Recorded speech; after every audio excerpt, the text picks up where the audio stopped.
good. Okay, good. What is your name and the name of your business? Ximenia Ortega, and today I'm representing the Tampa Bay Latin Chamber of Commerce. Beautiful.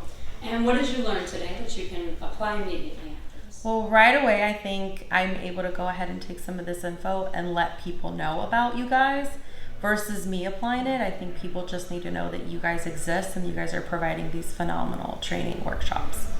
Nice. And what would be your biggest takeaway here?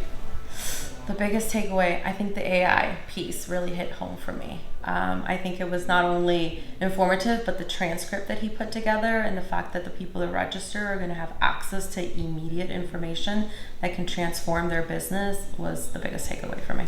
Beautiful. What did you think of the speaker delivery? He was energetic, enthusiastic, and very much passionate about what he does. Awesome. And do you think that other people could benefit from the workshop? Anyone that wants to educate themselves will definitely benefit from the workshop, for sure. Thank you. Yeah.